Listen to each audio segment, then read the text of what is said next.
नमस्कार मंडळी, आज आपण सार्थ श्रीमद दासबोध दशक 17वे त्यातील समास 10वा ज्याचे की शीर्षक आहे तोणपसिद्ध लक्षण ह्याचे वाचन करणार आहोत. चला तर मग संकीर्तनाने सुरुवात करूया.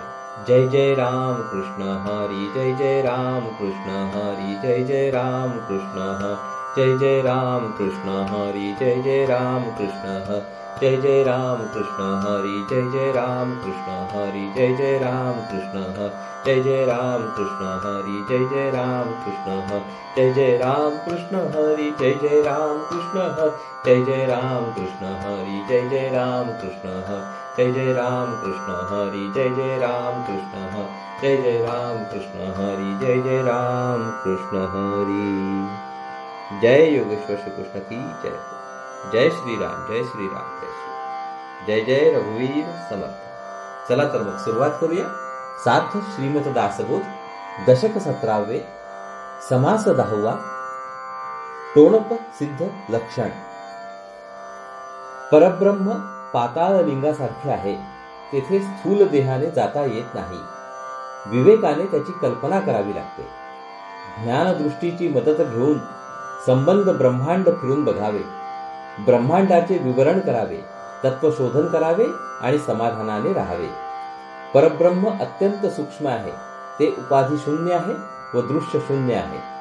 इंद्रिये आणि मन तेथपर्यंत पोचू शकत नाही. आपण अत्यंत सूक्ष्म होऊन जगाकडे सूक्ष्म दृष्टीने पाहणारे फार थोडे पुरुष सापडतात. आपण अर्थरूप होऊन निर्गुणाचा अनुभव घ्यावा. आचार आणि विचार सांभाळावा.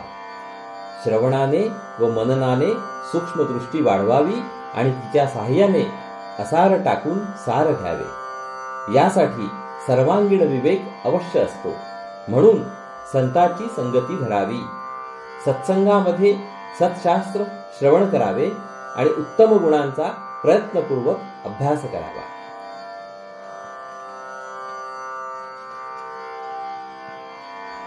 चला तर मग आता ओवी वाचनाला सुरुवात करूया.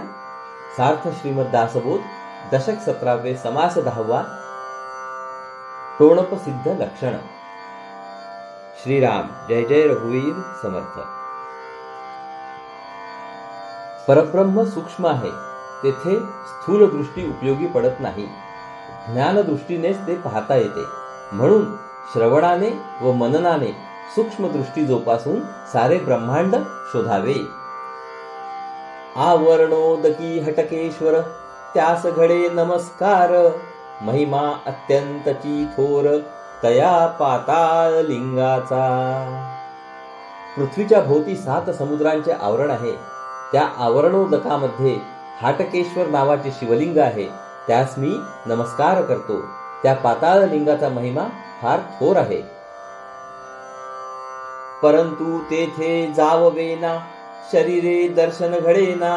विवेके आणावे अनुमाना तया ईश्वरासी.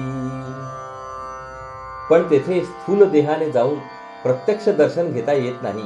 म्हणून त्या ईश्वराबद्दल विवेकानेच कल्पना करावी लागते.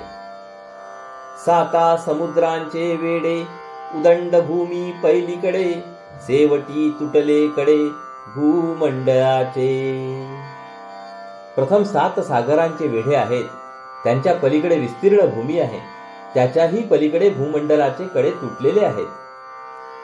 7 समुद्र ओलांडावे तेथे जाणे कैसे फावे. म्हणून विवेकी असावे साधू जन.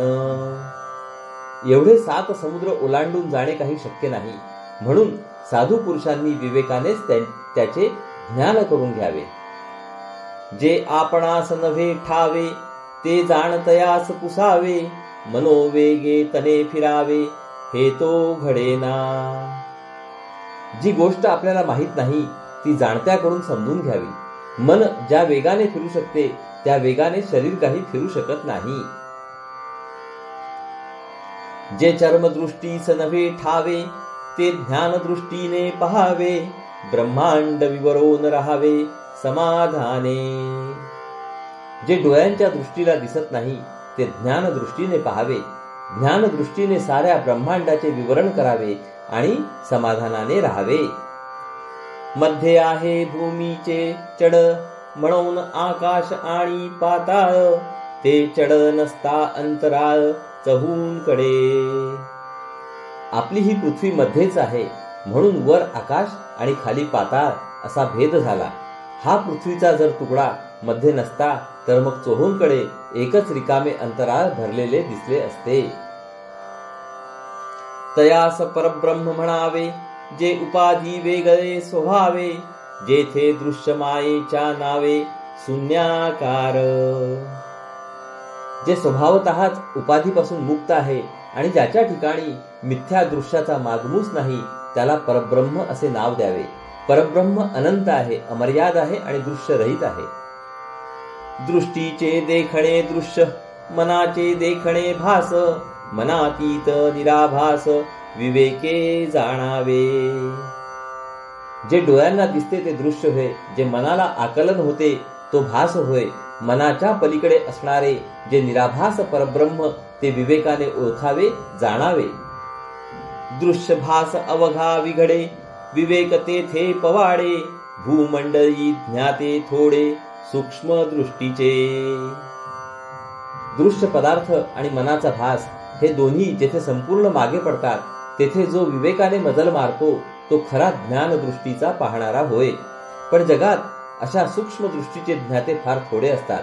विज्ञानात काय, तत्वज्ञानात काय किंवा आत्मज्ञानात काय, ज्याच्या अंगी जितकी अधिक सूक्ष्म ज्ञानदृष्टी असते तितक्या प्रमाणात तो मोठा द्रष्टा बनतो. ही सूक्ष्म व विशाल ज्ञानदृष्टी असणे परमार्थाची तर चित्कालाच होय. वाच्यांश वाचेने बोलावा, न बोलता लक्षांश जाणावा, निर्गुण अनुभवास आणावा, गुणाचे न योगे. वाच्यांश वाचेने बोलावा, पण लक्षांश हा न बोलता जाणावा. त्याचप्रमाणे गुणांच्या योगाने निर्गुणाचा अनुभव घ्यावा. मनातील सगळा अर्थ काही शब्दांमध्ये व्यक्त करता येत नाही, म्हणून बोललेल्या शब्दांचा जो संपूर्ण अर्थ आहे तो मनातच ग्रहण करावा लागतो. ज्याची ज्ञानदृष्टी अधिक सूक्ष्म असते त्याला जास्त अर्थ कळतो. त्याचप्रमाणे त्रिगुणात्म दृश्याच्या विवरणाने त्याच्या मागे व पलीकडे असणारे निर्गुण शाश्वत तत्व सूक्ष्म ज्ञानदृष्टीने आकलन करता येते. नाना गुणास आहे नाश, निर्गुणते अविनाश, ढोबळ्याहून विशेष सूक्ष्म देखणे. गुणांचा नाश होतो हे प्रत्यक्ष दिसते. निर्गुण ते अविनाशी असते. ते अविनाशी निर्गुण सूक्ष्म असते, म्हणून त्याला पाहण्यासाठी स्थूल ढोबळ दृष्टी कामास येत नाही. तेथे सूक्ष्म आकलन करणारी आणि स्थूल दृष्टीपेक्षा विशेष असणारी ज्ञानदृष्टीच पाहिजे. जे दृष्टीस न पडे ठावे, ते ऐकून जाणावे, श्रवण मनने पडे ठावे सकळ काही. जे आपल्या स्थूल दृष्टीला दिसत नाही त्याच्याबद्दल श्रवण करून त्याचे ज्ञान करून घ्यावे.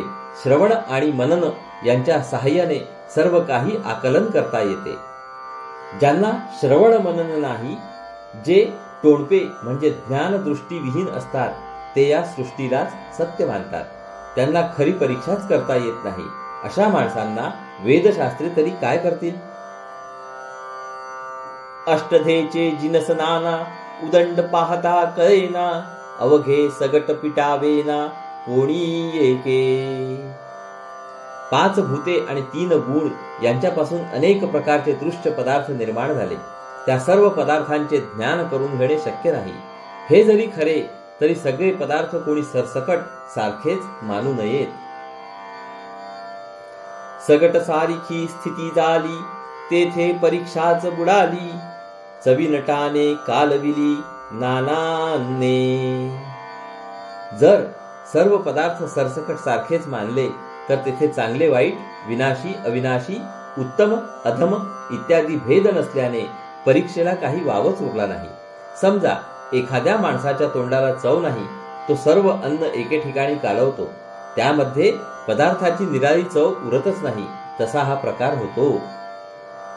तोंडपा नव्हे गुणग्राहिक, मूर्खास कळेना विवेक, विवेक आणि अविवेक एकची म्हणती. ज्ञानदृष्टीहीन माणूस गुणग्रहण करू शकत नाही. मूर्ख माणूस विवेक करू शकत नाही. विवेक आणि अविवेक या दोन्हींना हे लोक एकच समजतात। उंच नीच कळेना ज्याला, तेथे अभ्यासची बुडाला, नाना अभ्यासे प्राणियाला, सुटिका कैची। श्रेष्ठ कोणते आणि कनिष्ठ कोणते हे ज्याला कळत नाही त्याला परमार्थाचा अभ्यासच करता येत नाही। सूक्ष्म व श्रेष्ठ, स्थूल कनिष्ठ हे कळले पाहिजे तर परमार्थ साधना होऊ शकते। हे न कळता स्थूलामधील नाना प्रकारचे अभ्यास केले तर माणसाला बंधनातून मुक्त होता येणार नाही। वेड लागून झाले वोंगळ, त्यास सारीखेच वाटे सकळ, ते जाणावे बाष्कळ, विवेकी नव्हेती। ज्या माणसाला वेड लागते तो स्वतः तारतम्यहीन बनतो। घाण काय आणि चांगले पदार्थ काय दोन्ही त्याला सारखेच वाटतात। त्याचप्रमाणे स्थूल आणि सूक्ष्म, अशाश्वत आणि शाश्वत यांच्यामधील फरक ज्यांना कळत नाही ते ज्ञानहीन समजावे, ते काही विवेकी नव्हेत। ज्यास अखंड होतो नाश, त्यासीच म्हणती अविनाश, बहुचकीच्या लोकास काये म्हणावे। ज्या दृश्य वस्तूंचा सतत नाश चालू आहे त्यांनाच हे लोक अविनाश म्हणतात। असल्या अडाणी पण स्वतःला शहाणे समजणाऱ्या माणसांना काय म्हणावे।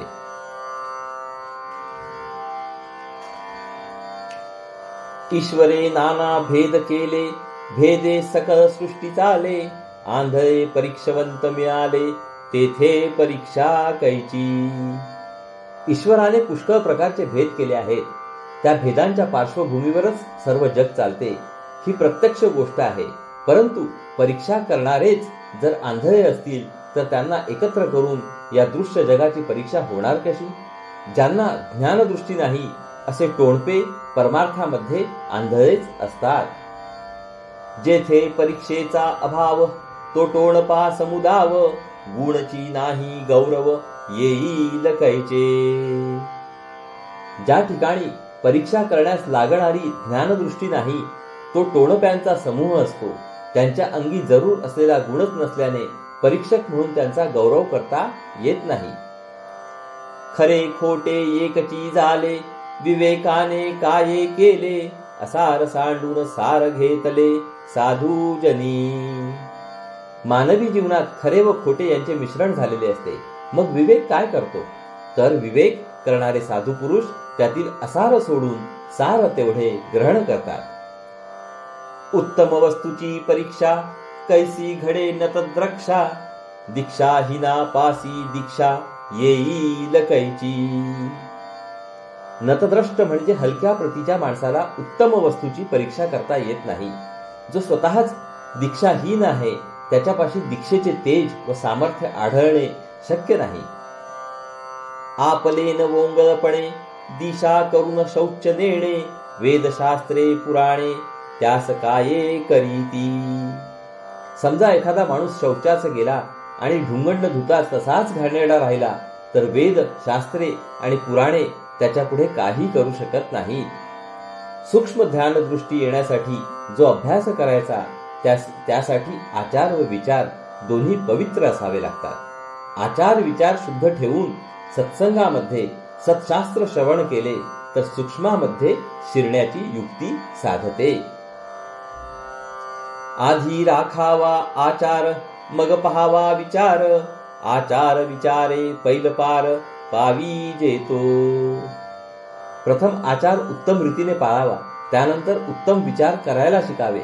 अशा आचार विचाराने संपन्न माणसास पैल तीरास जाता येते। जे नेमकास न कळे, ते बाष्कळास केवी कळे, डोळस ठकती आंधळे, कोण्या कामाचे। परमार्थाचा नियमाने व व्यवस्थितपणे अभ्यास करणाऱ्यांना सुद्धा परमात्म स्वरूप कळणे कठीण पडते, ते अभ्यास न करणाऱ्या टोणप्यांना कळणे शक्य नाही। ज्या ठिकाणी डोळस माणसे फसतात तेथे आंधळे फसतील यात नवल नाही। आंधळ्याचे काही चालणारच नाही। पाप पुण्य स्वर्ग नरक, अवघेंच मानिले एक, विवेक आणि अविवेक काये मानावे। पाप पुण्य स्वर्ग नरक हे सगळे जो एकच मानतो तो विवेक आणि अविवेक यामध्ये फरक मानणारच नाही। अमृत विष एक म्हणती, परी विष घेता प्राण जाती, कुकर्मे होते फजिती, सत्कर्मे कीर्ती वाढे. अमृत आणि विष एक म्हटले तर काही बिघडत नाही, परंतु विष घेतले तर प्राण जातो हे खरेच. त्याचप्रमाणे वाईट कर्मे केल्याने फजिती होते आणि चांगली कर्मे केल्याने प्रसिद्धी होते, कीर्ती वाढते, हा प्रत्यक्ष अनुभव आहे. इहलोक आणि परलोक जेथे नाही साकल्य विवेक, तेथे अवघेंच निरार्थक सकळ काही. इहलोक आणि परलोक, प्रपंच आणि परमार्थ याबद्दल सर्वांगीण विवेक ज्यांच्यापाशी नाही, त्यांच्या जीवनात कशालाच काही अर्थ राहत नाही, सगळेच निरर्थक होऊन जाते. म्हणून संत संगेची जावे, सत्शास्त्रची श्रवण करावे, उत्तम गुणास अभ्यासावे नाना प्रयत्ने. म्हणून सत्संगाने जावे, सत्शास्त्राचे श्रवण करावे आणि नाना प्रकारे प्रयत्न करून उत्तम गुणांचा अभ्यास करावा. परमार्थ खरा कसा असतो याची योग्य कल्पना येण्यास संतांच्या संगतीखेरीज अन्य राज्यमार्ग नाही. त्याचप्रमाणे संतांकडून परमार्थपर ग्रंथ श्रवण केले तर त्यांचा योग्य अर्थ ध्यानात येतो, पण एवढे करूनही भागत नाही, स्वतःला साधना करावी लागतेच. इतकेच करील त्याला परमात्मा दूर नाही. इति श्रीदास बोधे गुरुशिष्य संवादे टोणप्रसिद्ध लक्षण नाम समास 10वा.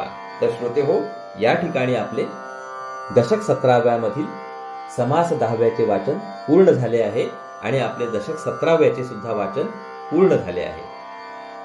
हरिओम तत्सत, हरिओम तत्सत, हरिओम तत्सत.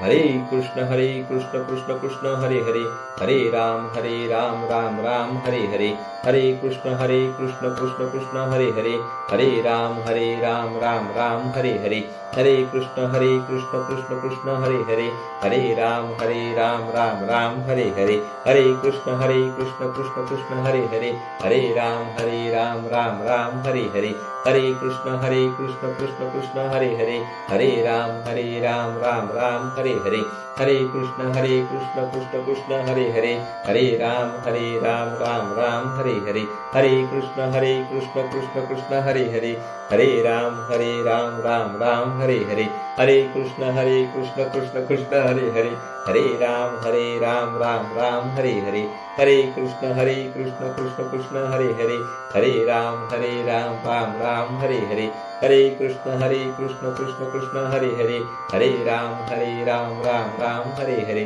हरे कृष्ण कृष्ण कृष्ण हरे हरे, हरे राम राम हरे हरे. जय योगेश्वर श्री कृष्ण की जय हो. जय श्रीराम, जय श्रीराम, जय श्रीराम. जय जय रघुवीर समर्थ. चला तर मंडळी, पुढील भागात म्हणजेच दशक 18व्यामध्ये परत भेटूया. नमस्कार. हरिओम हरिओम हरिओम हरिओम हरिओम हरिओम.